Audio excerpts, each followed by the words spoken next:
Voilà, on est dans notre cours de Tafresh Enbe du Rabbi Rachab. On se retrouve comme chaque semaine, que chacun soit béni, qu'il y ait la Géoula Mitzvah Shlema, la définition de l'Ekabel Pnei Mashiach Tzidkenu, qui donne la raison au fait que l'on soit tous réunis maintenant. L'Ekabel Pnei Mashiach, c'est ne pas recevoir Be'achoraim. La notion est définie dans le Tanya. Be'achoraim, c'est-à-dire que quand on reçoit la face du Mashiach, c'est justement de ne pas recevoir de dos. La notion de recevoir de dos, c'est comme... En fait, ça devrait être uniquement pour les forces du mal. On leur donne ce qu'on doit leur donner, comme Maïm Achronim, à la fin du repas, à la fin du avant le Birkat Amazon, pour qu'ils aient une part, et qu'ils ne prennent pas sur la Gdusha du Birkat Amazon. Vous voyez? Donc, on leur donne, mais Be'achoraim, c'est... On ne donne pas face à face. Parce que justement, on ne se considère pas face à face, et que il n'y a pas de Leumadze par rapport à la Chokhma de Gdusha. Il n'y a pas de l'autre côté. On appelle toutes les forces du mal la notion de l'autre côté. Vous voyez? Sitra Achara, un autre domaine. Donc il y a le domaine de la Gdusha et l'autre domaine. Mais ce domaine-là n'a pas ce qui s'appelle la Chokhma de Leumadze, la Chokhma de l'autre côté. De cette manière-là, on comprend que la définition de l'Ekabel Pnei Mashiach Tzidkenu, de recevoir la face du Mashiach, c'est recevoir face à face, et c'est-à-dire de l'intégrer avec notre intelligence. Et toute la Chassidut Rabat est basée sur ça. Une intelligence qui est active et qui est en même temps soumise à Dieu. La soumission, c'est pas une soumission imbécile d'un être qui se soumet, c'est une soumission de celui qui est élevé, qui reconnaît ce qu'il y a au-dessus de lui. Da le malam imcha. Sache ce qui est au-dessus de toi. Et en fait, c'est vraiment la conscience d'être proche de Dieu et non pas la sensation d'être éloigné de Dieu qui fait que l'on reçoit la face du Mashiach. Donc en fait, on a cette Torah, on a les Mamarim du Rabbi, on a les Dvar Malchut, on a la Torah en général, on a toutes les voies de la Torah et le chemin des rois qui est le chemin des Nun Shar et Bina pour intérioriser la Elokut, pour intérioriser la divinité dans notre perception humaine, et c'est notre choix, notre libre arbitre de le faire de cette manière-là, ou alors d'être toujours celui qui reçoit Be'eser Hadat. Et il est dit effectivement que la Géoula et le Mashiach vient Be'eser Hadat. Mais dans la notion, c'est pas bien de faire avec les habits sur les lunettes. C'est écrit dans le Shara Kavanot du Harizal. Parce que ça empiète sur les makifim du vêtement, sur les protections que le vêtement a et qui permet au vêtement de vous protéger également. Des mauvaises influences extérieures, vous voyez? Il y a les mauvaises influences extérieures et le vêtement a ses propres vêtements spirituels qui nous protègent des mauvaises influences extérieures. C'est pour ça qu'on recouvre le corps. Ok? Donc quand on s'essuie, etc., sur le vêtement, ça abîme les vêtements spirituels, même si ça abîme pas le vêtement naturel. Ok, vous comprenez, donc toute notre démarche, elle est là. Et un choix, au sein même de la Chassidut Rabat qui se fait aujourd'hui, est-ce que je vais recevoir la Géoula en étudiant le Niglé, en étudiant la Torah dévoilée uniquement, ou est-ce que je vais vraiment m'approfondir dans la Pnimiut Torah, l'intériorité de la Torah?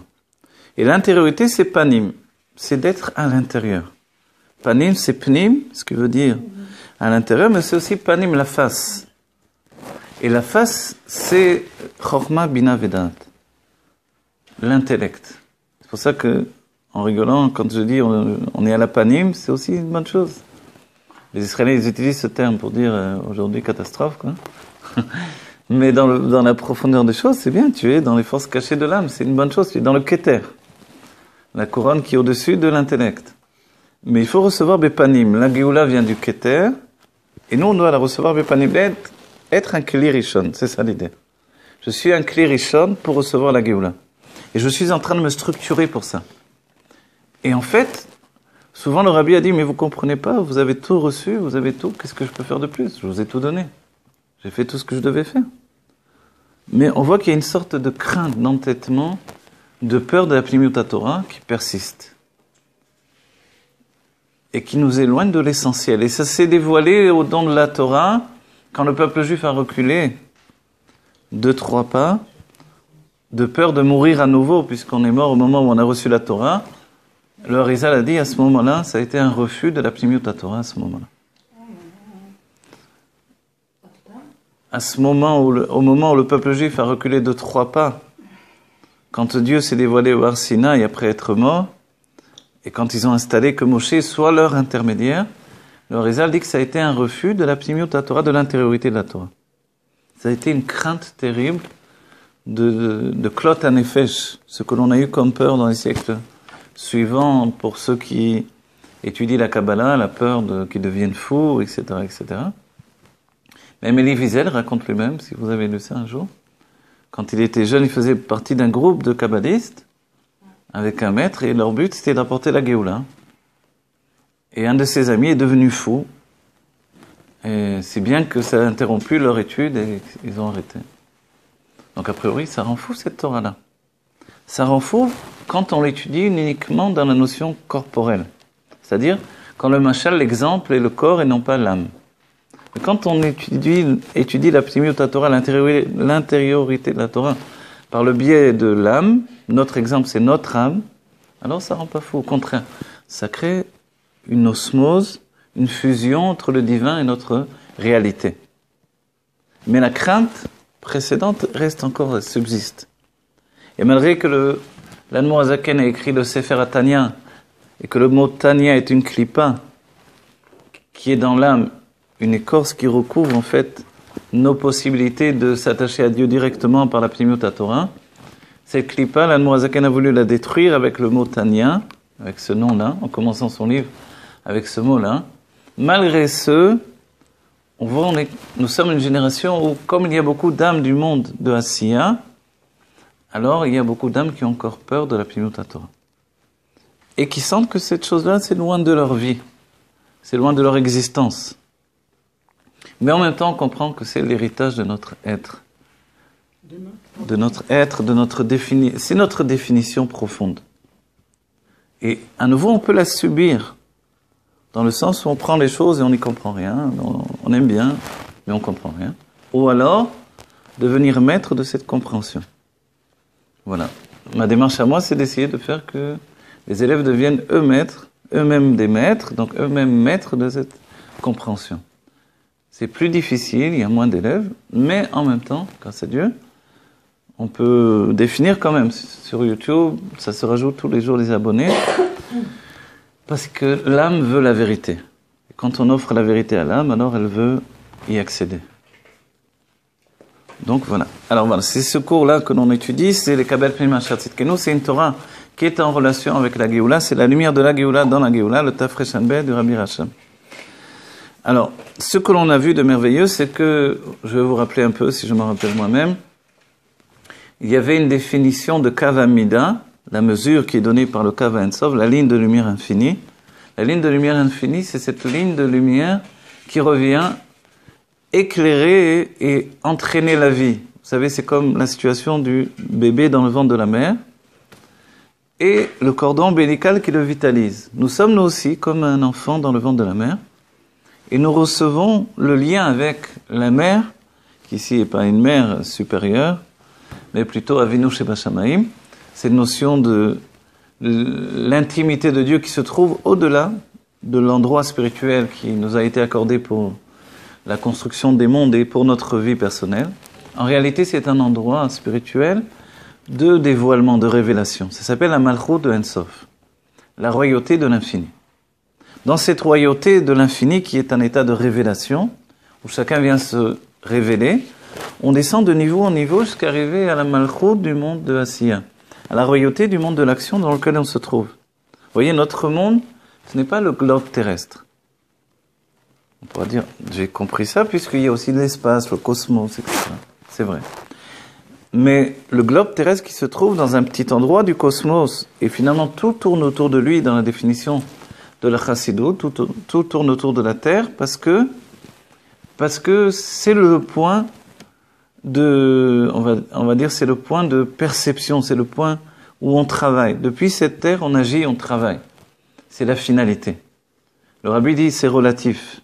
Si j'étais sur le soleil, alors tout le système solaire tourne autour du soleil. Mais quand je suis sur la terre, tout tourne autour de la terre. C'est ici que ça se passe.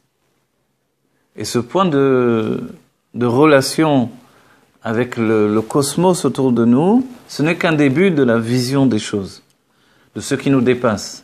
Parce que c'est vrai, on peut se demander pourquoi toutes les galaxies existent, puisqu'on vit que sur cette terre-là. On comprend que c'est un tout. Et comme dans le corps, il y a tous les atomes et toute cette fusion de vie intérieure que l'on ne voit pas. Alors si on ne la voit pas, pourquoi elle existe? On comprend bien que grâce à ça, le système de révélation de notre être dans notre personnalité, il existe. La notion de sensoriel, de toucher, de perception, tous nos sens sont mis en place par ces atomes en fusion.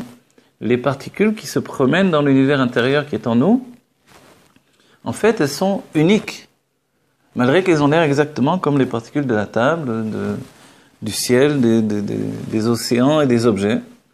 Tout a l'air semblable, et pourtant tout est particulier. Donc qu'est-ce qui fait la notion de particulier? C'est ce qui s'appelle le corps du juif. Et le corps du juif, c'est l'intention divine. Et comme un corps dans le ventre de la mère est attaché au cordon ombilical, de cette même manière, nous, on peut penser que depuis longtemps, on est détaché de Dieu. En fait, non. On est toujours attaché par le cordon ombilical spirituel qui s'appelle le Kav Ein Sof. Et l'un des grands dévoilements de la Géoula, donc cette ligne de lumière infinie, c'est le dévoilement du Kav Ein Sof. Et le Rabbi Racham nous dit que s'il se dévoile dans ma vie, je sais exactement tout ce qui va se passer à l'infini. C'est-à-dire la notion de Haya Veveye Kechad, il a été, il est, il sera, passé, présent, futur, sont déroulés devant moi. Il n'y a plus aucun moment où je ne sais pas ce qui va arriver. Je sais toujours ce qui va arriver. Mia Chacham Aro et Anolad, qui est le sage, celui qui voit ce qui va naître de toute chose. Le véritable sage, c'est le Nasiador, qui est capable d'être attaché au Kav Ein Sof, comme Yosef Hatzadik, et qui sait exactement tout ce qui va arriver. Donc on lui raconte un rêve, on peut lui dire n'importe quoi en vérité. Il va savoir exactement définir le futur à partir de ce rêve. Parce que lui, sa source, c'est pas le rêve en question, c'est pas un psychologue. C'est justement cette ligne de lumière infinie dans laquelle il n'y a pas de secret. On va dire dans ce cas-là pourquoi il était surpris que ses frères l'aient pris, les jeté dans le puits, les vendu. Il aurait dû savoir ça également. Et sur ça, on dit Nora Alila al-Bnei Adam. Vous connaissez ce terme, bon, les Sfaradim le connaissent encore plus, des chansons, dans les Slichot et dans Yom Kippur. C'est que finalement, quand le destin nous prend en main, on ne peut pas aller contre ça. C'est-à-dire que même quand on sait tout, il y a toujours un unique Dieu du monde qui décide de mon destin. Il y a un moment, même les Nessiador ont eu des choses qui leur ont été cachées. Un exemple, dans le Shivrei Habesh, il est rapporté sur le Baal Shem Tov, un jour il marchait et tout à coup une charrette est passée et elle a marché dans de l'eau, dans de la boue, et tout son manteau a été taché. Et à ce moment-là, il a dit, il y a un grand tzaddik qui vient de partir, et on me l'avait caché. On m'avait caché qu'il était très malade pour pas que je prie pour lui. Alors on va dire quel rapport entre la boue qu'il vient de recevoir? C'est comme ça que la chose lui a été annoncée. Mais de là, on apprend que ça lui avait été caché. Effectivement, quelquefois, on cache quelque chose à un tzaddik pour pas qu'il intervienne. Parce qu'on sait que s'il intervient, tout va changer. Dans un certain point de vue, nous aussi, on pourrait nous dire que si on savait les choses à l'avance, on aurait pu prier et empêcher les choses. On aurait pu empêcher une famille comme ça de partir, par exemple. Mais on ne sait pas à l'avance, on ne sait jamais à l'avance. La Géoula, c'est que plus rien ne nous est caché. Vous comprenez l'état d'esprit? Donc en fait, cette notion-là, c'est la notion de rattachement avec la source de la vitalité. Maintenant, quand on va jusqu'au bout, on va dire, ok, mais il y a plus que ça. C'est le projet divin. C'est quoi le projet divin? On a dit que tout est perçu par rapport à mon corps. On va dire, oui, mais ce qui est perçu en bout de compte, c'est le voile. Bishvili nivra olam. Pour moi, le monde a été créé. Le Baal Shem Tov explique, c'est l'Admor Zaken qui le réexplique. Bishvili nivra aelem. Pour moi, le voile a été créé. Donc ce monde qui voile la réalité de la présence divine, C'est pour moi qu'il a été créé. Je veux dire, mais pourquoi dans ce cas-là? Comment on peut dire ça? C'est comme presque une annonce positive. Pour moi, le voile a été créé. En fait, la perception que j'ai du divin à travers cette réalité, c'est unique à chacun d'entre nous. Et c'est pour ça que tout le monde ne court pas étudier toutes les choses aussi. Parce que la perception, qui peut être quelquefois très étriquée d'une personne, elle se suffit de rencontrer le divin juste à travers la divine providence, ce qui est déjà un état très élevé, mais qui ne peut pas satisfaire quelqu'un qui est en recherche de connaissances. Donc dans ce cas-là, celui qui est à la recherche de la connaissance, il va se tourner vers la science. Parce qu'on ne lui a pas ouvert la porte de la connaissance de la Torah. Combien de grands scientifiques, imaginez, s'ils avaient découvert ça, Einstein ne serait peut-être pas devenu Einstein. Alors Dieu lui a mis le voile, justement, qui correspond à sa vie, qui lui a permis de s'avancer vers la science et de ne pas devenir un génie de la Torah. Vous voyez? Etc. Tous les cas que l'on peut trouver. Mais on comprend bien que le voile dans ma vie, il est bénéfique et négatif. C'est la notion du vêtement qui cache et qui dévoile en même temps. Et le Rabbi Rachab dira 2 vêtements, celui qui cache ma nudité et celui qui dévoile ma personnalité. Qui permet de dévoiler ma personnalité. Le Rabbi Rachab dit, chez l'homme en particulier, chez les femmes, il n'y a pas 36 vêtements, on va dire, mais chez l'homme, enfin surtout l'homme religieux, quoi. Il y a le t-shirt, un vêtement de peau, plus le talit katan, plus une chemise, plus une veste, on va ajouter le talit gadol à la choule. Vous voyez pourquoi il y a des masganites dans les choules. Mais vous comprenez que, alors on va dire, c'est quoi tous ces vêtements? Ces vêtements, chacun a une fonction particulière. Et la première fonction, c'est de cacher la nudité. Cacher la nudité, je dis, c'est pas comme exprimer la personnalité. Et quand on met un seul vêtement, qu'on n'a pas de talit katan finalement, on exprime directement la personnalité à partir de ceux qui cachent notre nudité. C'est un sujet à étudier à part entière. Ouais. Bon, les chayim, c'est pas triste tout ça.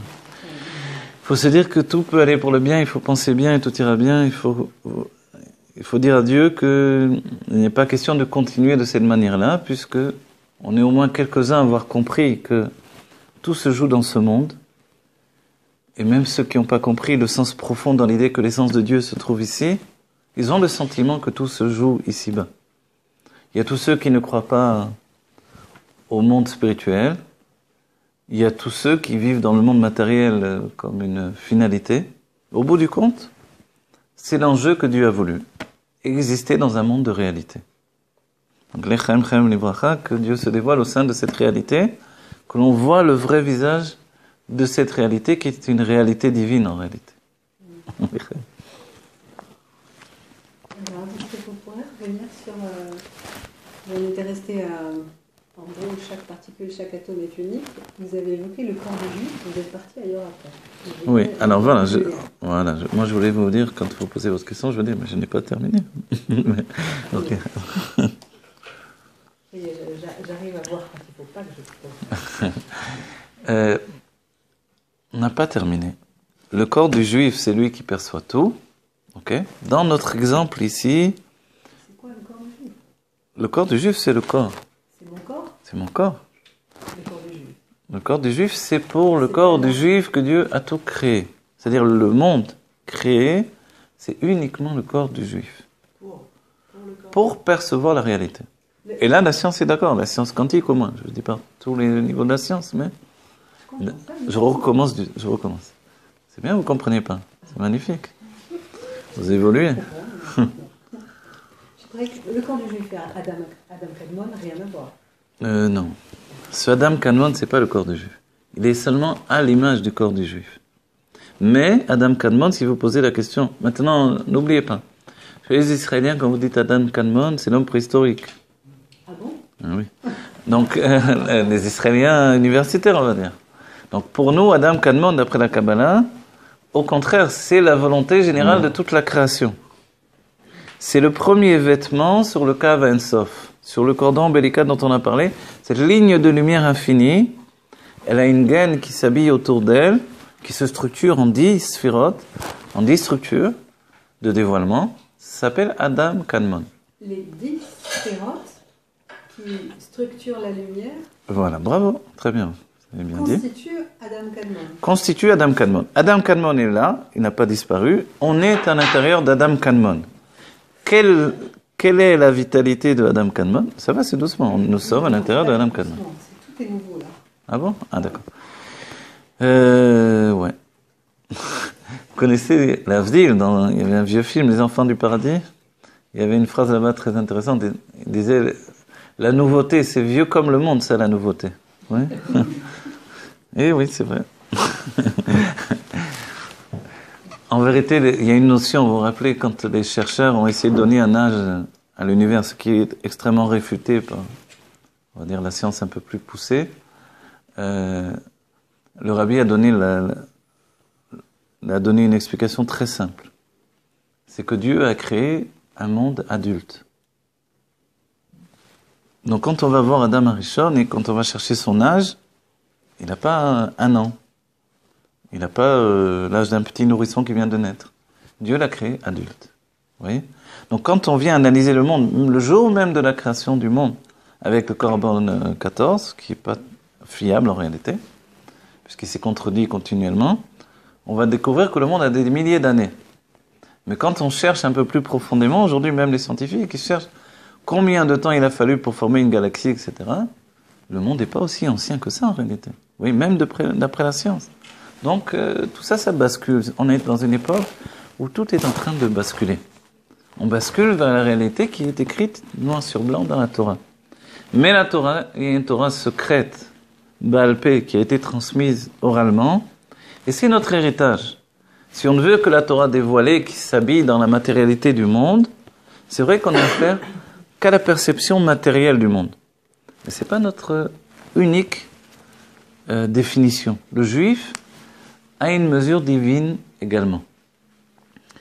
En résumé de tout ça, on va dire, le but de tout, c'est de vivre avec l'être divin en même temps qu'avec l'être de la réalité. Je suis monsieur tout le monde au quotidien, ok, plus ou moins pitoyable, ça dépend des heures de la journée. Et puis en même temps, je suis secrètement un être divin. Vous comprenez l'idée ? L'idée, elle a été exploitée même dans d'autres univers que l'univers de la pensée. Des Juifs, à l'époque même de la guerre contre les Allemands, avaient pensé à un surhomme, Superman. C'était la même idée. L'idée qu'en réalité, on puisse venir d'un autre monde. Alors nous, on dit non, on ne vient pas d'un autre monde, on vient de ce monde-ci. Mais en réalité, on vient d'autres mondes spirituels qui existent au sein de cette réalité. Mais comme le voile est extrêmement grand, je dois bénir Dieu de m'avoir permis d'ouvrir les yeux à un moment ou à un autre.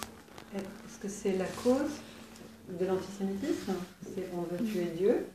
Je ne sais pas. Parce que c'est quand même une constante. Faites basculer dans un autre monde. Ah. Mais je ne sais pas. Je ne sais pas vraiment vous répondre pour l'instant, d'accord? Parce que pour l'instant, je roule sur des rails, là. Vous m'amenez dans un autre monde. Mais j'en sais rien, franchement. On veut tuer Dieu? Oui, nous sommes... Ah, on veut tuer on veut tuer le Dieu juif, en fait. C'est ça que vous voulez dire? On voulait tuer Dieu ouais. À travers les Juifs. Ok, mais il n'a jamais réfuté l'idée de la chrétienté. Alors la chrétienté, on fait du juif un Dieu. Non? Il me semble qu'il n'a pas... Au contraire, ils se sont illustrés d'être chrétiens, non? Non, je ne sais pas spécialement. Mais, quoi qu'il en soit, vous savez, il y a de la vérité dans chaque chose. De venir dire un juif, c'est le fils de Dieu, ok, mais on le dit tous les jours dans notre fila, quoi. Tout Yom Kippour et tout Rosh Hashanah, c'est ça l'idée que l'on est le fils de Dieu, non? Donc c'est pas une nouveauté. Maintenant, le fils, comme ils l'ont pensé, une femme qui a eu une union avec une lumière divine, ça c'est des histoires du Père Noël, quoi. Oui. Alors, à un moment ou à un autre, il faut dévoiler à votre enfant que ça n'existe pas, le Père Noël, et que c'est vous qui avez mis les cadeaux sous l'arbre. Ouais. Donc, la réalité, elle est là, quoi. Donc, l'idée même de la chrétienté, c'est de vivre de manière enfantine, quoi, de rester à l'âge enfermé dans une idée qu'il n'y a pas de fondement réel de... Je sais pas, non? Ça se réfute, c'est même pas une question de... Vous savez, quand il y a eu des oppositions entre les hommes juifs, les savants juifs, les Talmidei Chachamim et des grands évêques ou des trucs comme ça, ils ont toujours perdu. Les évêques, etc. Mais parce qu'il n'y a pas d'études chez eux.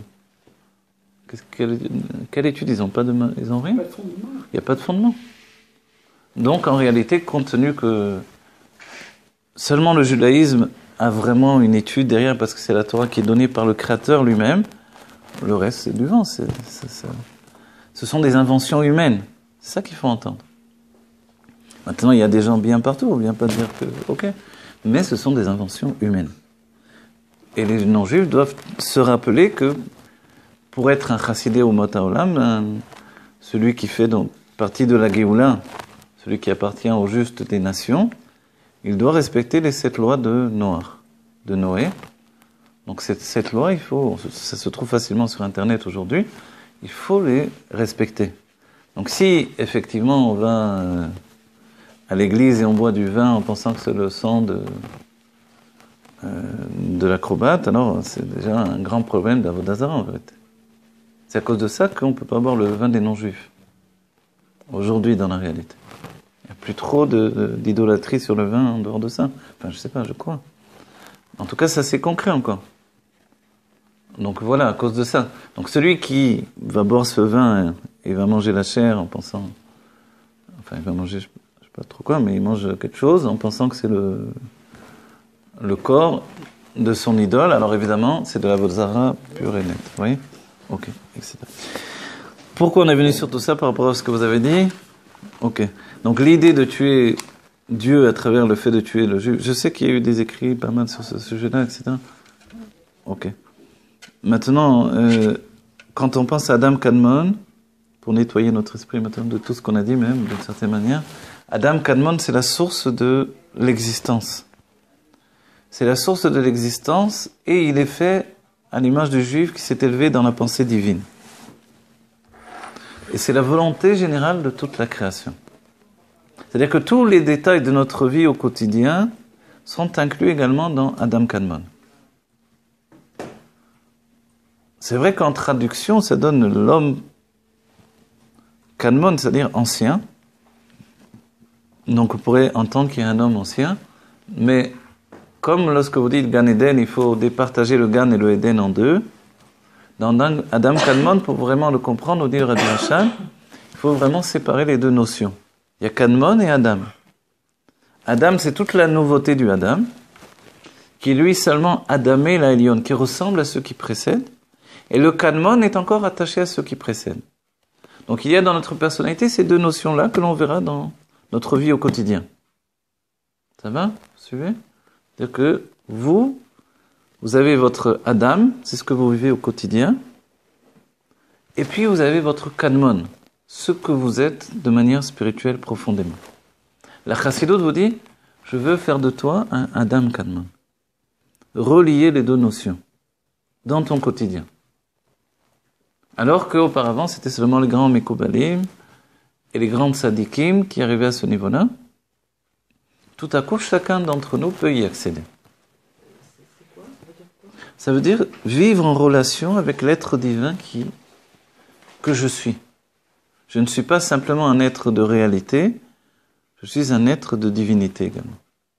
Et c'est la préparation exacte pour recevoir Pnei Mashiach Tzidkenu. Vous voyez? Donc, comment on peut dire? Vous savez, les gens, quelquefois, sont intéressés par le fait de découvrir leur arbre généalogique. Et c'est vrai que c'est intéressant, bien sûr. Savoir d'où l'on vient, où est passée notre famille, etc. On dit même qu'il y a des répercussions psychologiques, puisqu'il y a la, je ne sais plus comment ça s'appelle, voilà, psychologie transgénérationnelle. Alors, dans cette idée-là, il y a même des conséquences sur ma psychologie aujourd'hui. À moins que je décide de couper le cordon. Ça, c'est une décision que l'on peut prendre à chaque instant dans sa vie, qui est importante. Ok? Mais de la même manière que mes ancêtres et les ancêtres de mes ancêtres ont une influence peut-être sur ma psychologie aujourd'hui, c'est-à-dire sur mon bien-être au quotidien, la Chassidut vient me dire, de cette manière-là également, toute ta structure divine que tu ne connais pas dans ta vie, puisque c'est le grand masque, le grand voile dans lequel tu vis, le olam dans lequel tu vis, le monde. Alors en réalité, si tu vivais avec tout ça, tu serais un autre être. Et c'est même le moyen de laver, de nettoyer toute la psychologie qui est encrassée,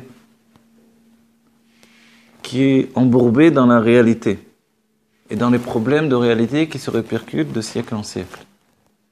Tout à coup, quand je me rattache à une nouvelle source, alors tout est différent. Vous connaissez, il y avait un vieux chassid, pour accéder au mikvé, il devait monter pratiquement par une petite montagne, mais c'était très difficile à escalader, surtout en hiver dans la neige, et les autres devaient faire tout un détour. Et un jour, on lui a dit, mais comment tu fais toi? Il était, je sais pas, il avait 80 ans. On lui a dit, comment tu fais pour pas tomber? Il a dit, quand on est accroché en haut, on tombe pas en bas. Et ça, c'est la réponse. Vous comprenez? Quand on est accroché en haut, tout dépend de nous. Dieu nous donne le libre arbitre. C'est ça notre libre arbitre. Tu choisis la vie ou tu choisis la mort. La mort, c'est cette réalité qui s'arrête à elle-même. La vie, c'est l'arbre de vie. L'arbre de vie, il est là. Et c'est pour ça que l'écrit principal du Harizal s'appelle Etz HaChaim. Je te donne l'arbre de vie pour te sauver. Pour te sauver de la mort. Ok, donc ici on a compris que il y a la ligne de lumière infinie qui devient Kavamida. Compte tenu que cette ligne de lumière, elle véhicule le monde qui précède, le Kadmon de Adam, c'est-à-dire le monde qui précède le dévoilement. Je fais le topo, on va dire. Ah, voilà, on a du Mozart en plus. Je sais pas si c'est Mozart.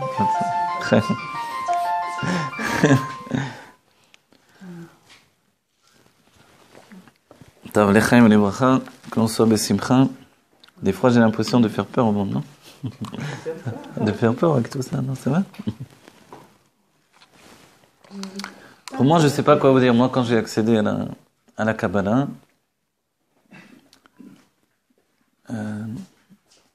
d'abord, le premier livre que j'ai lu, vraiment, quand je suis revenu à mon judaïsme, c'était le Zohar en français, édition Verdier. C'est ce que j'avais, je ne sais pas pourquoi j'ai eu ça, dans les mains, mais voilà ce que je lisais.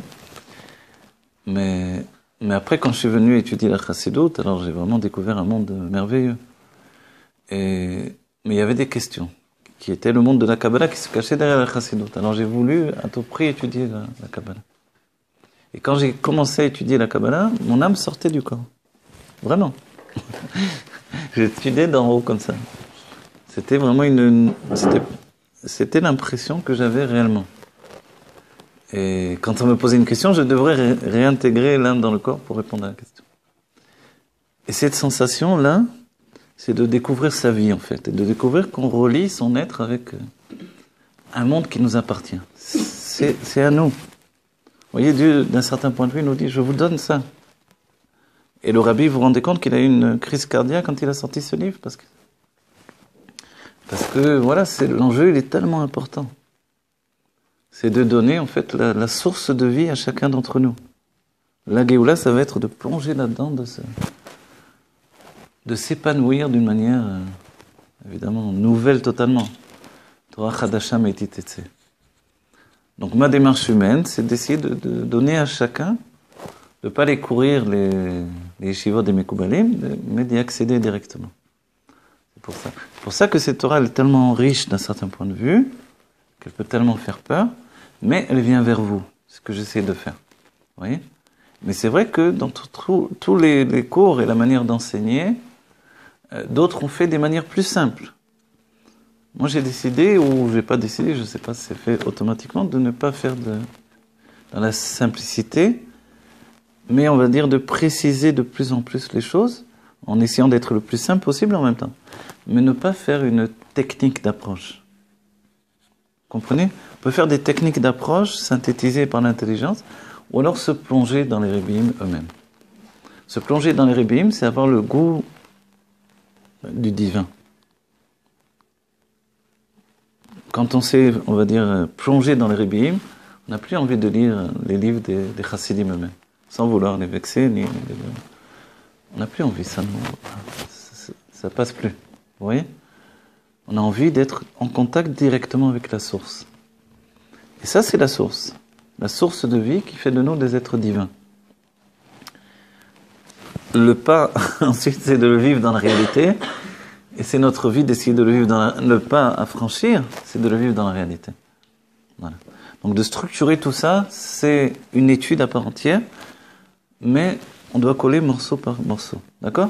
Si on donne une vision générale, il y a un endroit que Dieu a fixé pour que tous les mondes tiennent à l'intérieur. Quand on donne l'image du ventre de la mer, c'est exactement pareil. Imaginez qu'on soit des jumeaux là-dedans. C'est-à-dire qu'il y a la structure générale qui s'appelle la Malchut, et on a l'impression d'être seul au monde finalement par rapport à cette rencontre. Mais si on était des jumeaux finalement. Dans l'idée de la Torah, on est des jumeaux. C'est-à-dire qu'il y a vraiment un autre être qui est lié avec moi dans cette aventure-là. Et c'est l'idée du couple. Le couple, c'est une âme sœur. Mais en réalité, sachez-le, je vous le dis très simplement, quand l'un s'avance dans justement la rencontre de ce monde divin, l'autre va faire un pas en avant dans le monde de la réalité.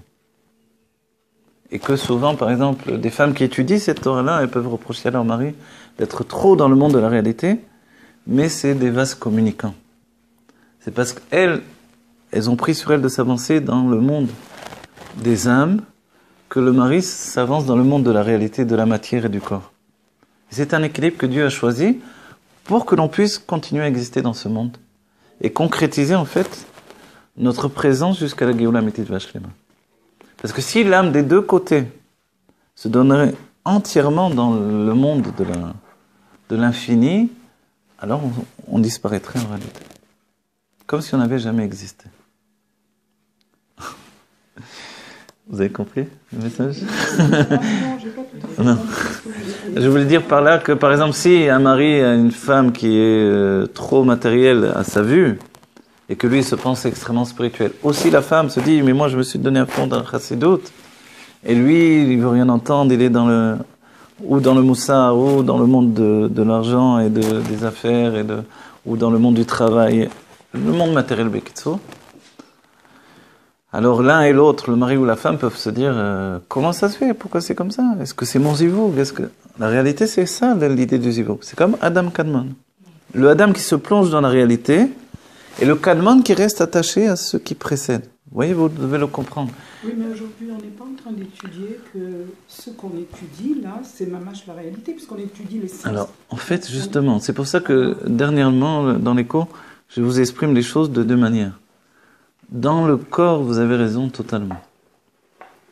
Mais dans l'âme, en réalité, il y a tout ce que l'âme entraîne de dévoilement pour, on va dire, à la fois pour la conscience du corps, qui le préfigure à ce qu'il va découvrir quand il va être un être divin absolu, donc Dieu dévoilé dans le corps. Vous savez, le dévoilement de la Géoula. Mais l'âme, elle s'avance vers une découverte infinie. Alors cette étude grandit l'âme. Elle grandit l'âme, mais elle renforce le corps. Vous savez, l'âme et le corps, dites-moi où s'arrête l'âme, où commence le corps. En fait, c'est impossible de dire. De la même manière, je veux dire, où se termine le ciel et où commence l'atmosphère qui est autour de nous. Oui. D'après la Torah, on dit Sham Maïm. Sham Maïm, ça veut dire Sham Maïm. Là-bas, il y a de l'eau, vous voyez, qui est Eshu Maïm en réalité. Mais le ciel, où est-ce qu'il commence, où est-ce qu'il s'arrête?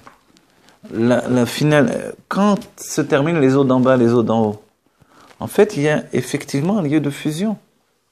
En fait, nous-mêmes, notre âme et notre corps se confondent constamment. C'est bien que notre visage brille de la lumière de notre âme. Mais si j'étais dans le Makabal, j'aurais dit un kabbaliste, il n'y a pas de mais ici. Alors, quoi? Vous voulez dire quoi? Le corps a une réalité incontournable. Exactement, mais c'est ça ce que l'on met en avant de merveilleux dans le corps. Voilà, quand on meurt, il y a quelques grammes, au moins, paraît-il. Par rapport au fait que l'âme s'est retirée. C'est nouveau ça, vous savez bien. On sait bien, c'est des choses qu'on a expérimentées il n'y a pas beaucoup de temps, mais la réalité matérielle du corps, qui va se décomposer et revenir au quatrième octobre. L'âme, pourquoi c'est... Au contraire, c'est je comprends ce que vous voulez dire. J'ai compris. D'accord. Vous voulez dire... Pourquoi c'est pas si différent du corps? Je comprends pas. D'accord, moi, d'accord. Oui, j'ai compris. C'est très bien. Bonne question, bravo. Bonne analyse. Question d'enfant. Ce sont très bonnes questions d'enfants. Moi, au début, on m'a dit, ne pose pas ces questions. Je crois. Après, je vais le rabbi poser les mêmes questions d'enfants, comme vous dites. C'est des questions de bon sens. Comment on peut dire qu'à la fois le corps va être une entité particulière et déjà une entité particulière? Comme vous avez dit, puisque l'âme se retire, le corps est un petit peu plus léger. C'est une découverte. Est-ce que tout le monde accepte ça? Non, c'est prouvé d'un certain point de vue, mais... comment on peut dire que le corps est une entité à part entière qui va être notre Géoula, le Gilou Yatzmut, et que, puisque, regardez, vous vous rappelez, juste avant, je mets un instant de... On a dit départager toujours les notions en deux. Même quand je dis Gilou Yatzmut, départager la chose en deux. Gilou et Atzmut. Atzmut, c'est l'essence. L'essence de Dieu, c'est notre Géoula, et Gilou. Toute la difficulté, même dans le Chassidut, et qui fait une difficulté aux Mekoubalim. Pour moi, c'était vraiment des discussions très enragées avec les Mekoubalim, en fait, que vous connaissez pas, mais a priori, il ne peut pas y avoir de Gilou et Atzmut. Les rabbis eux-mêmes le disent, et le rabbi lui-même le dit. Ou c'est Atzmut, l'essence de Dieu, et c'est être, et donc il n'y a pas de dévoilement, donc c'est ce que l'on vit, que ce que tu veux, voilà, tu as ce que tu veux. Tu voulais l'essence de Dieu, la voilà. Vous comprenez? Donc je n'ai rien à demander. Donc plus je suis matérialiste, plus je suis dans l'essence de Dieu. Et plus je réussis dans la vie. Il faut être concret. D'accord? Les gens qui réussissent, c'est des gens très concrets, matérialistes. J'ai fréquenté des milliardaires, ils sont comme ça. Des gens très simples. Ok? Donc alors, voilà, j'ai l'essence. Qu'est-ce que tu veux de plus? Ok. Mais le dévoilement de l'essence, c'est quoi alors? On comprend bien que pour nous, dans la conscience aujourd'hui, les dévoilements ne peuvent être liés qu'à l'âme en réalité. Mais dans l'essence, où on est, où on n'est pas. C'est comme être juif, ou tu es juif, ou tu n'es pas juif, ne me raconte pas d'histoire. Oui. Même si vous êtes juif, vous n'avez pas de preuve sur un papier, une ktouba, ou... mais vous êtes beau être juif, il faut le prouver. Oui. La même chose, le corps. Ou il est juif, ou il n'est pas juif. Mais on nous dit, mais le judaïsme, c'est une âme. Mais c'est aussi un corps. Ça va ce que là? Ça va. Et pourtant, vous auriez pu dire, mais si c'est l'âme qui est l'essentiel, pourquoi le judaïsme passe par un corps? Et pourquoi vous parlez tant de corps, du corps de Jésus? Je vais vous dire pourquoi. C'est parce que c'est l'aboutissement de tout. C'est ça qui m'a échappé jusqu'à... Alors voilà, on va recommencer. Quand Dieu choisit le peuple juif, il choisit le peuple juif dans son corps et non pas dans son âme. Le destin du juif, c'est pas un destin d'âme. L'âme, c'est Dieu lui-même. C'est quoi la nouveauté pour Dieu d'être une âme? C'est pas une nouveauté. L'âme, c'est 10 sphirotes qui deviennent 10 forces de l'âme. Il n'y a pas une transformation extraordinaire. Mais qu'est-ce qui donne une psychologie à l'âme? C'est la rencontre avec le corps. Vous êtes bien d'accord que la psychologie naît avec l'autre, en fait. Il faut au moins 2 personnes pour avoir une conscience psychologique. Même si c'est 2 personnes, c'est moi uniquement. Et dans les grands tourments de l'âme, ceux qui sont schizophrènes, c'est aussi un tourment au moins avec 2 personnalités conjuguées. D'accord? Donc en fait, le corps, et c'est toute l'idée du Tanya de nous dire, c'est la conjugaison de plusieurs personnalités qui occasionnent chez nous une difficulté, mais une richesse. Et c'est pour ça que je vous ai dit, même quand vous dites Gilou et Atzmut, c'est 2 personnalités. Et on doit le comprendre, c'est très important, sinon on ne comprend pas ce qui va être dans la Géoula. Le corps a sa propre Géoula, qui est une Géoula absolue. Le corps vient de l'essence et il reste l'essence. Quand on dit le Gilou Yatzmut sans penser à l'idée de Gilou, qu'est-ce que ça engendre? C'est le corps qui reçoit ça, d'une manière absolue. Mais le dévoilement, c'est le dévoilement du nom de Dieu, Yudke Vavke, qui veut dire Aya Ove Veiye. Ce qui entraîne en fait, non pas du tout un état d'être, mais un devenir infini. Vous comprenez ce que je dis? C'est pas trop philosophique, on va dire. Un devenir infini, ça veut dire que l'âme va rentrer dans un devenir infini, qui va l'agrandir sans fin, jusqu'à ce qu'elle puisse... Qui est l'être, en fait. L'être, vous savez que l'être, c'est être. Mais, comment vous dire? Tout ce système que Dieu a mis en place, on peut dire, mais puisqu'il est l'être, Pourquoi il a fait tout ça? Non, c'est la question simple. C'est vrai. Pourquoi? Alors, c'est pour ça qu'il y a toujours eu cette recherche. Normalement, dans la Pnimiut Torah, on remet jamais en compte l'idée de l'existence de Dieu, mais l'idée de l'existence du monde, c'est une grande question, et l'existence même de moi-même, c'est une question. Et une autre question essentielle, c'est pourquoi Dieu a créé le monde? Okay? Le Zohar dira pour qu'il soit connu. C'est-à-dire le monde est un moyen de se faire connaître par des créatures créées. Ok? C'est vrai que le Rabbi Rachab nous dira dans le Samer Vav, dans ce cas-là, il aurait dû créer que le monde de Hatzilut, qui n'est pas une création, qui est une émanation.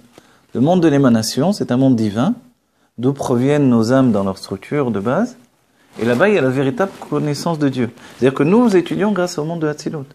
Toutes les sphirotes, toutes les structures de... Tout ce que l'on étudie dans la Kabbalah, c'est grâce au monde de Hatzilut. C'est le monde de Hatzilut.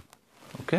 Donc le Zohar explique les choses, comme toujours, le Zohar vit dans les mondes divins, en fait, au sein de la réalité qui est notre monde. Le Zohar, c'est pas un livre où on vit dans cette réalité. On décroche de la réalité. Ok? Et la Kabbalah, qu'est-ce qu'elle dit? La Kabbalah du Harizal dit, Dieu a créé le monde de manière à exprimer ses sentiments, entre guillemets, c'est-à-dire exprimer ses qualités.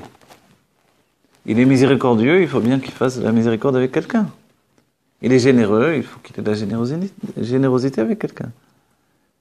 Il est Dieu, il faut bien qu'il y ait des créatures qui perçoivent ce niveau de divinité. Vous voyez, toutes les notions duquel on a qualifié Dieu, il faut bien qu'il y ait un réceptacle de tout ça, une perception de tout ça. C'est l'idée du Harizal. La Chassidut ira d'après l'idée du Midrash qui dira Dieu a eu le désir d'avoir une maison ici-bas. Une maison ici-bas, c'est un désir profond qui n'est pas basé sur une relation logique avec l'existence. C'est-à-dire Dieu a eu le désir qu'il y ait un monde ici-bas, c'est une décision qui vient d'une ta'ava. L'Anmour Azaken dira d'un désir, dans le désir on ne pose pas de questions. Vous voulez ce gâteau, vous voulez ce... Vous savez, on dit que quand quelqu'un a un désir très fort, il peut en tomber malade. Et les sages dans la Gemara parlent même de quelqu'un qui désire tellement une femme qu'il en est malade. Mais cette femme est mariée. Donc la discussion, est-ce qu'on pourrait lui accorder cette femme pour lui supprimer sa maladie? On dit non, c'est pas possible. Mais on comprend par là que le désir peut rendre malade. On va dire, mais on ne peut pas le raisonner. Là-bas, il est clair qu'on ne peut pas le raisonner en réalité. Pourquoi on ne peut pas le raisonner? Parce qu'il n'y a pas de raison dans le désir. Et c'est comme ça que Dieu a désiré ce monde matériel. Sans raisonnement qui précède. Mais il faut que à un moment, le Rabbi Rayatz arrive et dit, mais pourquoi il a désiré? Alors on s'attend de répondre, mais la réponse c'est ce qu'a dit l'Admor Zaken, il n'y a pas de raison au désir. Et le Rabbi Rayatz nous dit, parce qu'il a une nature bonne à faire le bien. Comme il a une nature bonne, il a voulu faire le bien. Il a voulu exprimer cette nature bonne qui est en lui, alors il a eu le désir d'avoir une maison ici-bas.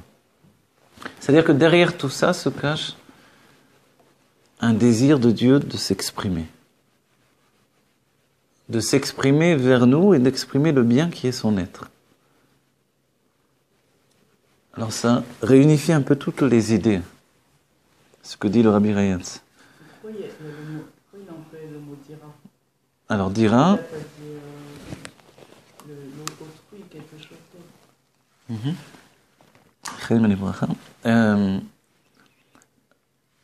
La dour, c'est habiter. Et le mot dar, vous savez, il y a écrit dar le Amalek, vous vous rappelez? Bechol dor. Vous vous rappelez ça? Milchama le Amalek, bechol dor, on dit c'est dar, la chambre dar. Pourquoi? Il a changé le dalet en resh. Le dalet de Echad, Shema Yisrael Hashem Elokeinu Hashem Echad, il enlève juste un kotz. On dit kotz vedardar. Le kotz, c'est le dalet, il a la lettre dalet, elle a un petit kotz, un petit, je sais pas comment dire, c'est une pointe sur le côté droit. On enlève ça, ça fait acher que tu présentes. Et c'est tout, un petit rien. Ce kotz, c'est quelque chose qui n'est pas tellement perceptible, c'est l'inconscient. Et Amalek vient agir sur l'inconscient. En fait, une dira, c'est cette idée-là. C'est deux personnalités qui régissent une dira, une maison. Un état conscient et un état inconscient. Donc Dieu veut résider dans un monde qui dévoile les deux aspects. L'état conscient et l'état inconscient. Vous rentrez dans votre maison, vous avez l'aspect conscient de la maison et vous avez l'aspect inconscient. Je rentre dans cette maison, je ressens une atmosphère. Cette atmosphère, elle est inconsciente, mais elle agit sur moi. L'état conscient, c'est ce qu'on y met. Vous voyez ? En fait, c'est la volonté de Dieu, les deux aspects de notre vie. L'aspect conscient et l'aspect inconscient. C'est-à-dire l'aspect dévoilé de notre âme au sein du corps et l'aspect caché de notre âme au sein du corps. C'est la dira betartonim. Donc Dieu a désiré que nous soyons nous soyons dans cette situation-là. Mais on pourrait dire aussi que dans la dira, Oui. Mhm. Exactement. C'est la suite des explications. Voilà. Le Rabbi dit exactement Badira Adam gar be'atzmuto, megale tatzmuto. Dans la maison, l'homme vit avec son essence. Il dévoile toute son essence. C'est-à-dire, vous voulez connaître un homme, dit la Chassidut, allez le voir dans sa maison. Tout ce qui peut paraître à l'extérieur, ce n'est pas tel qu'il est chez lui. C'est chez lui qu'on le découvre tel qu'il est réellement. Vous voyez ? Quand l'on voit un homme dans sa maison, il est dévoilé dans son être, dans son essence. Donc le but de la maison, c'est le dévoilement de l'essence. Exactement. Donc ce monde-là est un révélateur d'essence. Ok ? Comment on dit cette phrase ? Vous voulez connaître un homme, allez le voir dans sa maison ? Alors quand on veut découvrir la personnalité d'un homme, on va le découvrir dans sa maison. Vous voulez connaître un homme, vous le découvrirez dans sa maison. D'accord ? Qui a dit ça ? La Chassidut, le Rabbi, les Rabbim disent ça. Parce que la maison, elle vient dévoiler l'essence. Des bonnes nouvelles, Bezrat Hashem. Bon, d'accord. Ok ? On dit comment ? Si vous voulez connaître un homme... Si vous voulez connaître, découvrir quel est le véritable visage d'un homme, allez le voir vivre dans sa maison. C'est comme ça qu'on le connaît. Il l'a dit en anglais ? Non. Non. Enfin, moi je l'ai lu en hébreu, il a dit en yiddish, certainement. Ça a été dit en yiddish. Ok. Ça va, tout va bien ? Vous voulez qu'on fasse une pause là ? Je veux bien fumer un peu. Alors on va faire une pause, je sens que c'est le moment de la pause. Ok. Voilà, alors à ce moment-là, en cet instant précis, on va dire, on reprend les choses. On a entraîné tout ce que l'on a dit par rapport à l'idée du Kavamida. Effectivement, le fait de la situation de l'âme dans le corps. C'est le projet divin à part entière, l'âme dans le corps. Et pour préfigurer la situation de l'âme dans le corps, il y a une préparation de nos âmes dans les mondes divins. Par le biais, je vais dire un mot, je ne sais pas s'il correspond, mais on va dire par le biais de la fluctuation de la lumière divine. C'est-à-dire, la lumière divine se répand, elle se structure, ça va prendre plusieurs mondes spirituels avant qu'elle atteigne une structure d'équilibre. Ça s'appelle le monde de Hatzilut, le monde de l'émanation. Comme son nom l'indique, ce n'est pas une nouveauté, ce monde-là. Au contraire, c'est une finalité. Parce que quand on dit une lumière qui émane, c'est-à-dire que ce n'est pas une nouvelle lumière. C'est une lumière qui émane d'une source. Donc en fait, tant que nous sommes dans les mondes qui s'appellent, il y a de nombreux mondes qui s'appellent les mondes de l'émanation, ce sont les mondes qui précèdent la création. Voilà. Et entre guillemets, évidemment, ce que l'on dit, Bereshit bara Elokim et Hashamayim et Haaretz, on est seulement dans le monde de la création, qui lui se trouve au-dessous du monde de l'émanation, lequel est le dernier monde des mondes de l'émanation. Ça, vous comprenez l'idée ? La lumière émane. Un dernier monde de cette lumière qui émane et qui a fait de nombreux mondes, de nombreuses stations où la lumière se structure avec, entre guillemets, avec difficulté, bien sûr c'est l'intention de Dieu, jusqu'à un monde où la lumière va finalement se stabiliser, le monde de l'émanation. Dans ce monde de l'émanation, nous avons l'apparition des 10 sphirotes avec un équilibre parfait. Cette perfection préfigure la perfection de notre âme. Et c'est ce qui va donner naissance à nos âmes juives. D'accord? Donc tout ce qui a précédé, c'est comme nos âmes, mais dans un état divin, où l'âme ne se connaît pas elle-même, elle n'apparaît pas à elle-même. La finalité, c'est l'apparition de Adam Arishon, qui contient toutes les âmes juives. Et Adam Arishon se trouve encore dans le Gan Eden du monde de Bria, qui est le premier monde de la création. Mais comme il est dans le Gan Eden, il est dans un huis clos. Et dans ce huis clos, l'existence n'existe pas encore. Parce que l'existence n'existe qu'à partir de sa perception. D'accord? Évidemment, là, on a l'écho de cet enseignement dans la mécanique quantique, exactement, où on dit tout existe à partir de ma perception. Donc c'est comme ça que vivait Adam Arishon. Et sa perception était uniquement divine, donc il n'avait pas de conscience d'exister. Adam Arishon a pu réintégrer le Gan Eden? Adam Arishon, non, était dans le Gan Eden précédemment, et après, C'est avant la faute? voilà, avant la faute, après la faute c'est le passage. Oui. Entre les deux, il y a le Nachash, le serpent, Alors, qui est de l'étymologie, les Nachesh, devinez. Alors, j'ai pas compris ce que vous avez... J'ai peut-être mal entendu. Alors, vous avez dit oui. Adam Arishon est dans le Gan Eden. Est Mhm. toujours dans le Gan Eden, c'est ça que vous avez dit? Non. Il est la Oui. source de nos âmes, c'est ça que vous dites? Je ne comprends pas. Oui, il représente nos âmes tout entières réunies. Dans la Géoula, on va le découvrir, que nous sommes Adam Echad. Un seul homme, c'est nous. Dans toutes les notions de Atem Kruim Adam, vous appelez l'homme Adam, c'est nous tous. D'accord? Donc en fait, cet homme-là, il représente toutes les âmes juives. Ces âmes juives, ensuite, vont passer dans un état de perception de leur être qu'elles n'avaient pas auparavant. Et c'est là où il va y avoir... Adam Arishon va se scinder en plusieurs âmes. Des âmes nouvelles, qui sont les âmes qui ont fui Adam Arishon avant la faute, c'est-à-dire avant l'état d'existence. C'est le Harizal et le Zohar qui explique ça. Elles ont fui pour ne pas être entraînées dans le tzimtzum de l'existence. Elles sont toujours Mais sont- quelque part, ces âmes? Elles sont toujours quelque part, elles reviendront dans la Géoula. Dans la Géoula. L'Admorazaken, Est-ce que l'Admorazaken non, fait était même pas inclus dans Adam Arishon. Il y a des âmes encore supérieures à ça, qui sont un peu comme l'inconscient de Adam Arishon, qui n'étaient pas inclus dans sa personnalité, consciente si on peut dire. Adam Arishon est dans le niveau de Chaya. Quelle est sa structure, lui, qu'il a dans ce monde-là, Adam Arishon? Voilà. Il n'est pas physique, il n'est pas matière. Il n'est pas matière, Alors, il est spirituel, il est de l'intelligence brute, dans l'état de Chokhmah. C'est pour ça que c'est dans l'âme le niveau de Chaya. Donc il est juste une acceptation des dévoilements qui le précèdent. Vous voyez? Donc quand on parle d'âme nouvelle qui n'était même pas dans Adam Arishon, elle se trouve dans le Keter en réalité. Dans l'Eyechida directement. C'est pour ça que l'Admorazaken vient dévoiler la Chassidout, qui vient de l'Eyechida, dans l'intellect. C'est comme s'il rentrait pour la première fois dans Adam Arishon. Dès le moment où il vient. Comprenez l'idée? Ah, c'est dur à comprendre. Alors je commence. Tout ça, c'est spirituel. Oui, c'est spirituel parce qu'il n'y a pas de matériel encore. Non, d'après le Likutei Torah du Harizal, d'après le Zohar, il n'y a pas encore de matériel. Alors, par rapport aux 10 sphirotes, où ça se situe tout ça? Les âmes et Adam Rishon. Alors, voilà, les 10 sphirotes sont comme les pères des 10 forces de l'âme qui vont se retrouver dans Adam Arishon. Donc, il précède. Voilà. Adam Rishon. Donc, c'est pour ça qu'Adam Arishon ne peut être que dans le monde de Bria. Puisqu'il est les sphirotes enfantées dans un être.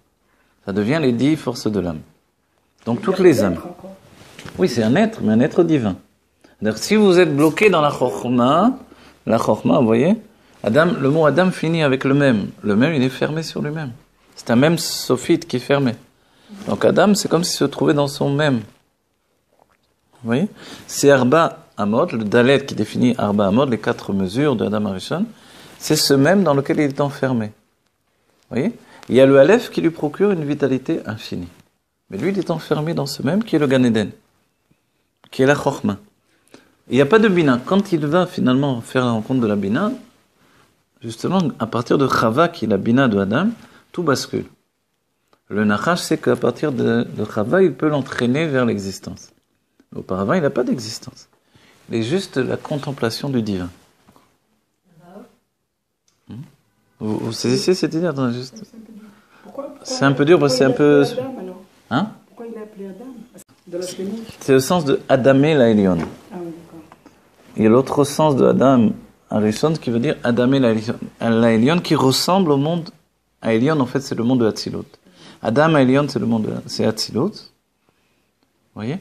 Donc il est à l'image de la... Et Hatzilut est influencé totalement par la Chokhmah. Donc il est comme dans le monde de Hatzilut, mais au sein du monde de Bria. Voilà. Voilà. Et s'il n'y a pas le Nachash, il n'y a aucune création matérielle qui existe encore. C'est pour ça que le Nachash est Gematria Mashiach. Et de la valeur numérique de Mashiach, c'est qu'il entraîne vers l'existence. Or, l'existence, qui vient a priori dénaturer toute la structure du dévoilement divin, nous entraîne vers une réalité de l'essence de Dieu. On se sépare du devenir et on rentre dans l'être. Mais entre les deux, il y a toute une période de devenir infini. Le Nachash Gematria, la valeur numérique de Nachash, le serpent originel, c'est Mashiach. Le Nachash en hébreu, c'est-à-dire les Nachesh, deviner. Voilà. Et le Mashiach se trouvait dès le début du monde, en fait. Le Mashiach, ce n'est pas de fuir la réalité du monde. Le Mashiach, c'est de dire, la vie dans laquelle tu vis, c'est la meilleure vie pour toi. Le Mashiach, il est là. Le Mashiach, il est là. Pas parce qu'on n'est pas prêt, mais bon. Voilà, il est là. Il est dans un état où on sait même qui est Mashiach. Mais dans l'état de notre vie, le Mashiach, c'est celui que l'on doit rejoindre dans la Géoula. C'est ça l'idée. Il est dans une structure qui est la Géoula, c'est-à-dire le monde qui a arrêté de se dénaturer, un monde où se dévoile l'essence de Dieu qui est présent dans l'existence. Et il attend qu'on y parvienne nous-mêmes de nos propres forces. Il nous a donné les outils pour y parvenir. C'est une Torah qui est, depuis le début du monde, qui s'est transmise de Nassiador en Nassiador, de prince de la génération en prince de la génération. Que ce soit le Orach Chaim HaKadosh, que ce soit le Rambam, vous voyez. On nous a transmis une Torah qui nous amène à considérer qui est Mashiach, deux, à vivre le Mashiach dans la réalité dans laquelle on se trouve. Donc toute l'idée du Nachash qui entraîne Adam Arishon vers la réalité par le biais de la Bina, par le biais de sa femme, c'est que cette réalité n'est pas perçue chez l'homme dans sa structure spirituelle. Adam Arishon, il représente l'homme dans la structure spirituelle, la Chokhmah. Ça devait passer par là, effectivement. On s'est écrit noir sur blanc que Dieu voulait exactement que ça soit comme ça. C'est pas une erreur de parcours, c'est comme ça que ça fonctionne. C'est pas une faute. C'est une faute dans la déclaration, si vous voulez, mais dans la réalité profonde de l'intention divine, c'est une volonté de Dieu. Ok? Donc voilà. C'est bon toutes ces questions-là? C'est un peu plus compréhensible? Oui, pour installer les... Oui.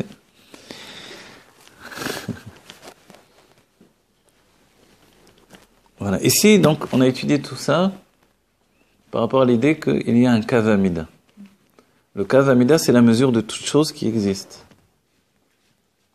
La mesure de toute chose, c'est pour ça que la Torah a tellement de mesures. Une ama, la ama, c'est la mesure de Dieu. Une coudée. On dit quelle est la mesure de Dieu avec laquelle tout a été compté dans la Torah. Arba Amot, etc., etc. Vous voyez, c'est la mesure divine, c'est ça. Comme il y a le mètre, c'est la mesure humaine, par exemple, aujourd'hui, vous voyez. Le centimètre, même dans le centimètre, c'est le mètre. Des centaines de mètres. Ou des centièmes, etc., etc. Mais en hébreu, la mesure de la Torah, c'est Ama. Oui. On dit Ama, c'est les Rachetevot de Elokenu Melech HaOlam. Donc en fait, c'est la notion de ce qu'il a structuré dans l'existence. Et il nous dit la mesure de chaque chose. Les Tfilin doivent être de telle mesure. Le Mishkan, il était de telle mesure. Le Beth Amikdash, de telle mesure. Tout a une mesure dans la Torah. Le Mikveh, l'Arbaïm Sea, et pas moins. Etc., etc. Pourquoi toutes ces mesures? D'où viennent toutes ces mesures? Du Kav Amida. Le Kav Amida, c'est le Kav Ein Sof, la ligne de lumière infinie dont on a parlé précédemment. La lumière est sortie pour donner un endroit vide de dévoilement, donc elle s'est voilée en vérité, et elle revient par le biais de cette lumière infinie. Oui. Et à partir de là, il y a une structure de dévoilement ininterrompue jusqu'à aboutir à la conscience de la matière. Au sein même de la matière, on va dire entre guillemets le challenge, on va dire le but, le défi de ce monde-ci, c'est de devenir spirituel au sein même de la matérialité. Un enfant vient du ventre de la mère où il a étudié toute la Torah, il vit encore dans les mondes spirituels, il n'est pas du tout limité par le corps, et quand il sort du ventre de la mère, immédiatement il se confronte au monde matériel. Il y a de quoi pleurer. Et nous, qu'est-ce qu'on fait? On le renforce dans l'acquisition du monde matériel. On s'inquiète qu'il ait toujours à manger, qu'il ait toujours... Quand on le structure, on le renforce, on le rend plus fort dans le monde de la matière. On lui apprend ce qui est bien, ce qui est mal, ça c'est interdit, ça c'est permis, etc., etc. Mais il y a un autre but qui nous est transmis de génération en génération dans le peuple juif. Tu dois lui dévoiler le monde spirituel au sein même du monde matériel. Et c'est l'idée de Torah et Mitzvot. Qu'est-ce qu'une mère fait pour son enfant pour dévoiler le spirituel au sein même du matériel? Des choses très simples, comme lui donner d'embrasser la mésouza. Vous voyez? C'est une chose très simple, mais qui lui permet de comprendre qu'au sein même de cette matérialité, il y a, on va dire, des choses qui sont essentielles. Même si elles sont habillées dans le monde de la matière. Mais de dire des brachot quand il mange. Si le père est au travail et qu'il n'est pas avec les enfants, qui va s'occuper que les enfants disent les brachot? C'est la mère. Vous voyez? Et aujourd'hui, on va dire dans l'implication des pères également, évidemment, le père aussi. Mais qui est plus influent pour un enfant? C'est pas le père? Originellement, en fait, c'est partagé, même chez les sages, dans l'idée de base, c'est partagé. C'est le père qui a la mitzvah de donner l'éducation aux enfants. Donc il est très influent, effectivement. On va dire d'un certain point de vue, le père donne l'état d'esprit des choses. Et la mère va structurer cet état d'esprit. Donc ça fait toute la différence. Ça voudrait dire que si le père n'a pas cet état d'esprit, il ne donne pas de structure, donc la mère a beau donner... La mère va donner une structure, mais elle ne peut pas non plus donner l'état d'esprit. Ah, c'est vrai. Voilà. Donc les enfants saisissent également l'état d'esprit. Voilà. Mais il est bon et mauvais dans les deux. Toujours dans cette vie dans laquelle on vit, les choses sont bonnes et mauvaises. Peut-être que le père leur a donné un état d'esprit très libre, qui n'est pas conforme à la Torah et aux mitzvot, mais qu'en même temps, il leur a donné des choses solides pour la vie. Vous voyez ? On ne sait pas comment les choses auraient pu se passer différemment également. C'est-à-dire, on ne sait pas comment penser quelquefois. C'est pas parce qu'on a sauvé le corps qu'on a sauvé l'âme. Et c'est pas parce qu'on a sauvé l'âme que l'on a sauvé le corps non plus. Vous comprenez? Je sais pas comment vous dire. C'est très dur au quotidien de dire, par exemple, voilà, oui, je sais, voilà, c'est pour ça qu'il faut trouver l'équilibre entre les deux, mais l'exil, c'est ça, c'est que justement cet équilibre est très difficile à trouver.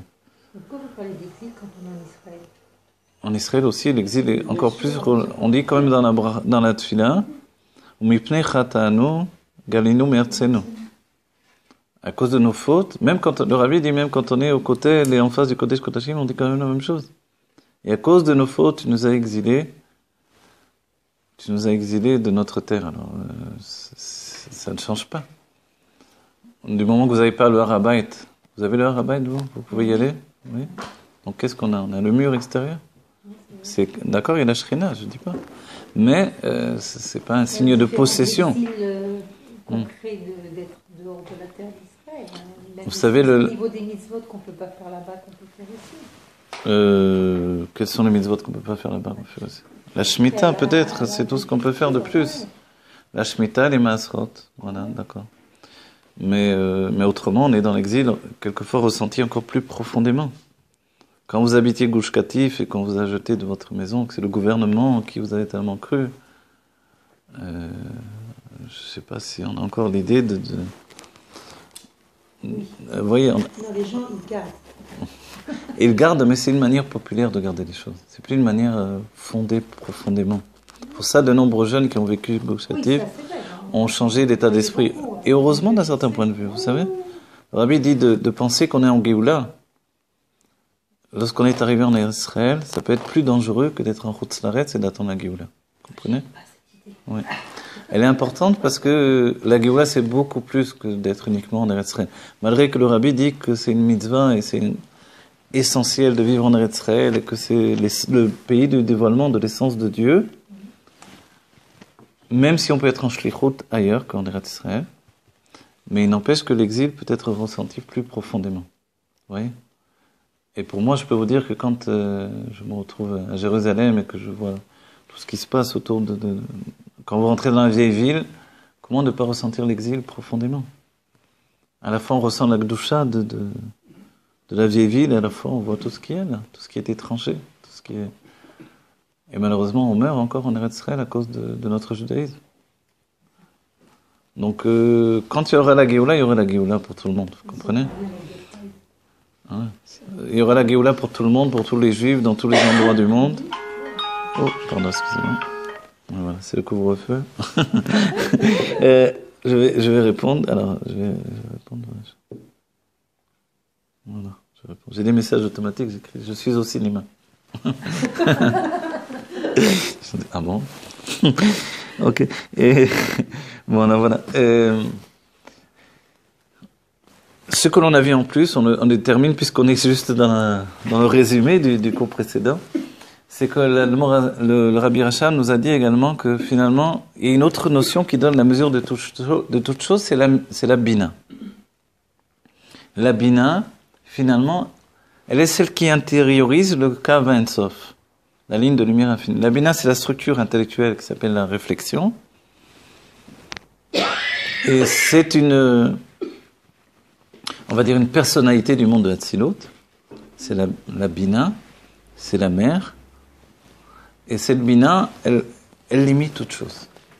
Elle a cette faculté de la mesure en question dont on a parlé qui va aboutir à la mesure dans la Torah. C'est la limite de chaque chose. Ça, c'est la bina qui le donne, qui l'offre, qui le transmet. C'est-à-dire qu'au-delà de la limite imposée à toute chose existante, il y a la limite perçue par l'intellect. Ça, c'est la différence. Le Kav Ein Sof va entraîner également le monde naturel, mais ensuite on comprend que même ce monde naturel a une limite, c'est la limite de ma perception. Dans le sens simple des choses. Quand je ne comprends pas une chose, pour moi, elle est infinie. Et quand je la comprends, cet infini c'est tout à coup rétréci dans ma perception.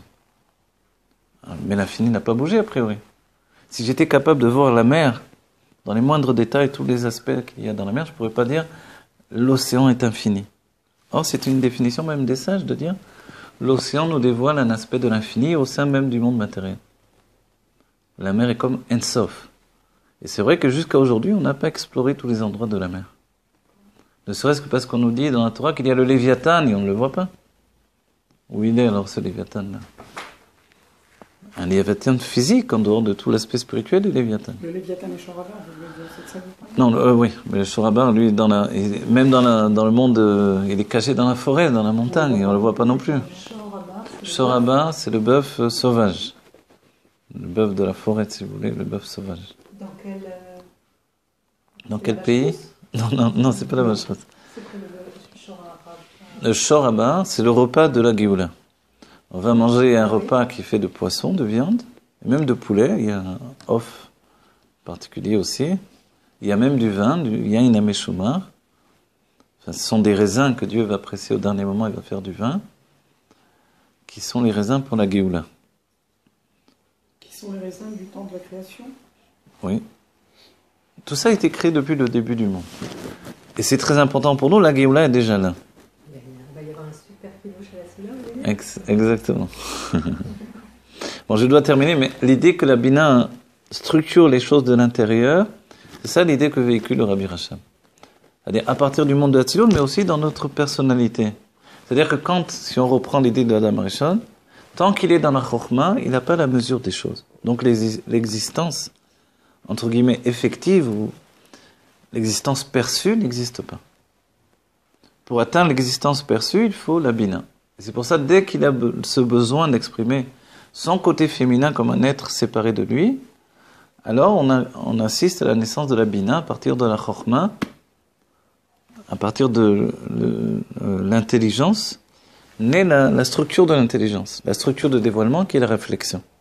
La réflexion, c'est aussi un reflet. Et à partir de ça, il est capable de se voir lui-même. Et à partir de là, évidemment, c'est une chute, puisque je me reflète dans ma femme, je peux commencer à l'énachesh, à deviner ce qui est au-delà du miroir. Et ce sont des images pour essayer de comprendre ce qui est. Il a ressenti ça comme un manque. Il a ressenti comme un manque, oui. C'est toute la question. Je sais, alors c'est toute la question, comment il peut ressentir un manque, puisqu'il est totalement dans le bitoul absolu du dévoilement divin. Alors c'est une grande question. On peut analyser, mais on peut chercher, mais c'est vrai que c'est la base de tout. On comprend déjà que, parce qu'on ne peut pas dire uniquement que la faute est venue de l'extérieur, le mal l'a touché de l'extérieur, s'il n'avait pas en lui cette notion de mal. Voilà. Enfin, évidemment, c'est ce qu'on apprend.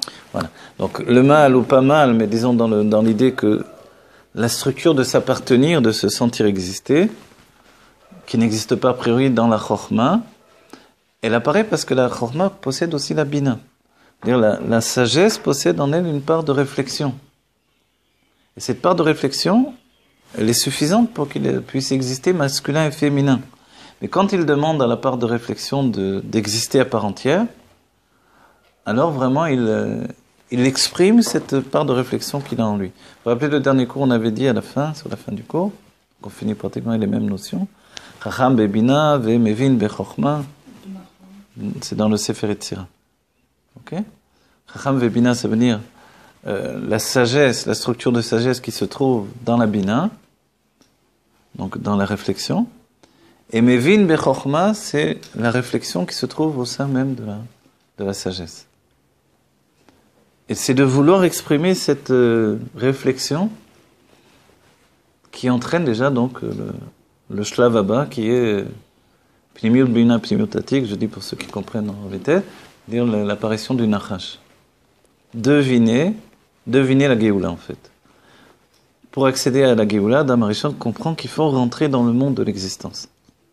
Non pas pour nier l'existence ou pour nier le divin, mais pour faire fusionner l'existence et le divin, Da'at Elyon Ve'Da'at Tarton. Deux niveaux de conscience.